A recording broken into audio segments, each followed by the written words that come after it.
정치라는 말은 바르게 하기 위해 일을 하거나 회초리로 치는 것을 뜻한다. 사람을 수식하는 단어 앞에 정치라는 말을 덧붙이면 정치인 또는 정치가라는 말이 완성된다. 국민은 자신의 뜻을 담아 이른바 정치인 또는 정치가를 뽑는 게 자유민주주의의 기본이다. 이념을 떠나 정치인의 말 한마디는 그 국가의 뜻과 함께 해당 국가의 국민 정서를 대외에 밝히는 말이 되기 때문에 조심해야 한다. 자칫 그 잘난 정치인 말 한마디에 모두를 경악하게 만들 수도 있기 때문이다.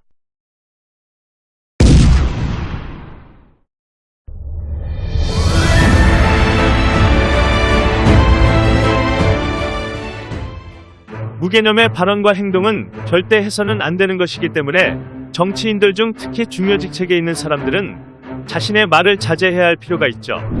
지금부터 세계 정치인 막말 탑5를 살펴보겠습니다. 탑5 5위. 남한 정부는 미국산 앵무새 같다. 북한의 2인자 김여정. 정권 승계 후 김정일의 후손들은 북한 정권을 세계악의 축의 중심으로 만들고 있는 모습입니다. 특히 우리나라 정부를 포함해 미국과 동아시아의 많은 나라들을 위협하는 미사일 발사로 그 수준이 극을 치닫고 있는 상황이죠. 우리나라 정부가 북한의 미사일 실험에 대한 우려를 주장한 가운데 노동당 선전선동부 부부장으로 활동 중인 김여정은 강력한 비난과 함께 망언을 하게 됩니다. 미국산 앵무새와 같다는 그녀의 말은 우리나라를 포함 세계의 많은 나라들에게 충격을 주었죠. 또한 비논리적이고 후한무치한 형태는 우리 자위권을 유엔결의 위반이니 국제사회에 대한 위협이니 하고 걸고드는 미국의 강도적인 주장을 덜함도 더함도 없이 신통하게 빼닮은 꼴이라고 비판하기에 이릅니다. 그녀의 망언은 이번이 처음이 아니었죠. 2020년도 탈북민 단체에 전단 살포를 이유 삼아 강력한 도발을 다시 할 수 있다는 점을 시사하기도 했으며 매우 불결한 행위, 탈북자 놈들의 무분별한 망동 등의 표현을 쓰며 강한 불만을 드러내기도 했습니다. 탑5 4위. 막말의 언변술사 미국의 도널드 트럼프. 미국 제45대 대통령으로 취임한 트럼프는 미국의 갑부이자 기업가이죠. 취임 이전 대표적 막말로 2015년 10월 UN 푸셔주에서 진행된 행사에서 한국은 미친 국가라며 한국은 주한미군을 위해 아무것도 부담하지 않는다라며 주한미군 분담비에 대한 망언을 펼칩니다. 이에 대해 한 한국계 미국 시민이 한국은 주한미군을 위해 매년 8억 6,100만 달러를 미국에 지급한다라고 반문하자 한국 사람이냐고 물어보며 미국이 부담하는 비용에 비하면 한국인에는 돈은 푼돈에 불과하다고 답변했죠. 2016년 6월 대선 출마를 선언하면서 멕시코 출신 불법 이민자를 향해 성폭 행범이자 마약 범죄자들이라는 표현을 사용했습니다. 그리고 이때 멕시코와 국경에 장벽을 설치해야 한다라는 말로 큰 파장을 일으켰습니다. 같은 해 11월에는 관절 구축증 장애가 있는 기자가 9.11 테러 당시 뉴저지의 무슬림 수천 명이 환호하는 것을 봤다는 트럼프의 주장을 반박한 기사를 쓴 것에 대해 기자의 장애를 조롱하며 장애인 비하 발언을 하게 됩니다. 이 외에도 너무나도 많은 망언이 있지만 모두 다루기 거북하기 때문에 직접 검색을 해보시길 요청드립니다. 탑5 3위. 자국민 처녀 42명 바친다. 필리핀의 로드리고 두테르테. 유대인을 학살한 히틀러에 비유하고 버락 오바마 전 미국 대통령을 겨냥해 개자식이라고 말했던 로드리고 두테르테 필리핀 대통령은 굉장히 높은 지지율을 자랑하죠. 두테르테의 협박성 발언은 이뿐만이 아닙니다. 부패한 경찰관들을 한자리에 모은 다음 죽이겠다는 말을 서슴없이 하며 공포정치를 펼치죠. 이런 발언에 겁을 먹은 부패한 경찰관들이 자수를 엄청나게 많이 했으며 실제 필리핀 공직의 부패가 줄어들고 있다고 하니 놀라지 않을 수 없습니다. 지난 2018년 인도 뉴델리에서 열린 동남아국가연합 정상회의 비즈니스 포럼 연설에서 그의 발언은 도마 위에 오르게 됩니다. 당시 연설에서 극단주의 무장 세력이 조직원을 모집할 때 순교하면 천국에서 처녀를 42명 보상받는다는 말로 유인하고 있다는 말을 꼬집었다고 합니다.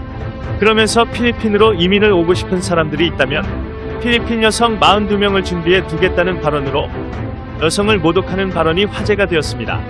아무리 그래도 여성을 상품화하거나 물건 취급하는 발언은 두테르테의 엄청난 망언이었죠. 하지만 두테르테는 이에 굴하지 않고 계속 망언과 폭언을 일삼고 있다는 사실에 놀라지 않을 수 없습니다. 탑5 2위. 망언 제조기 일본의 스가 요시히데. 2020년 9월 아베 신조 일본 총리의 후임으로 당선된 스가 총리도 엄청난 망언을 쏟아내고 있습니다. 관방장관으로 활동하던 시기 안중근 의사를 범죄자라고 말하였고 독도는 일본의 섬이라는 주장을 펼쳤죠. 일제강점기 강제징용과 위안부 피해자 문제에 대해서도 망언을 일삼았는데 1965년에 있었던 한일 청구권 협정을 언급하며 이미 해결된 사안이라고 주장하였습니다. 우리나라 법원에서 판결된 일본 기업의 배상 문제에 대해서는 한국산 제품 관세 인상, 한국 기업에 대한 대출과 송금 중단 등의 보복 정책을 펼치겠다고 엄포를 놓았죠. 스가 총리는 정신이 제대로 박혀 있는 건지 의심이 갈 정도로 망언의 수위가 높습니다. 특히 위안부 문제에 대해서는 1993년 위안부 강제 동원을 사과하는 보노 담화를 발표한 것에 대해서 사과할 일이 없는데 왜 사과를 했느냐는 말을 했었습니다. 위안부는 강제로 진행된 것이 아닌 조선인들의 자발적 행동이었다는 게 그의 주장이죠. 독도 문제를 안일하게 대하는 자세와 일본의 우파와 활동하며 극우의 모습이 강하게 보이는 스가 총리는 2021년 올림픽 개최 문제로 지지율이 30%대로 하락하는 등 그의 집권은 그리 멀지 않았다는 게 전반적인 분석입니다. 탑5 1위 코로나19 바이러스 사과하지마 중국의 시진핑. 코로나19 바이러스가 중국 밖으로 급속 확산되자 많은 국가들이 중국의 사과를 요구했습니다. 이에 시진핑 주석은 바이러스의 근원과 전파 경로를 확실히 연구하라고 지시하며 사과를 하지 않았죠. 중국 정부의 한 대변인은 중국이 사과를 하지 않는 이유에 대해서 1918년 약 5천만 명이 희생된 스페인 독감과 2009년 발생하여 그해 전 세계에서 18,449명 사망자를 낸 H1N1 독감에 대해 사과를 하지 않는 미국의 예를 선례로 들고 있습니다. 이뿐만 아니라 2017년 미국 트럼프 대통령과 중국 시진핑 주석이 정상회담을 가졌습니다. 트럼프 대통령은 시진핑 주석과 정상회담을 진행하며 나눈 대화의 일화를 밝히게 되는데 이때 시진핑 주석이 중국과 한국의 역사에 대해 얘기하기 시작했다라고 말했습니다. 시진핑 주석은 한국은 중국의 일부였다라고 말했으며 자연스럽게 중국의 동북공정을 트럼프에게 전달했다는 이야기였죠. 하지만 트럼프 대통령은 시진핑 주석의 이야기에 북한만 중국의 영토 일부인 줄 알았다고 말해서 큰 충격을 주었습니다. 북한 역시 중국의 고유 영토가 아닌 우리와 같은 한민족이었는데 트럼프 대통령은 시진핑 주석의 말에 그저 놀랐다는 것은 정말 놀라지 않을 수 없는 일이었죠.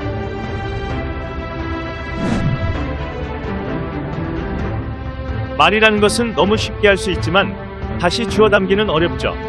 더군다나 세계의 리더들이 뱉은 말 한마디는 국가 간의 분쟁까지도 일으킬 수 있기 때문에 항상 신중하고 조심스러우며 사실에 입각해야 합니다.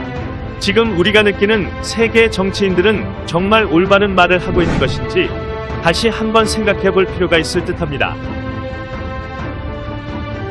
본 영상은 사회지식연구소에서 제작하였으며 구독과 좋아요 부탁드립니다.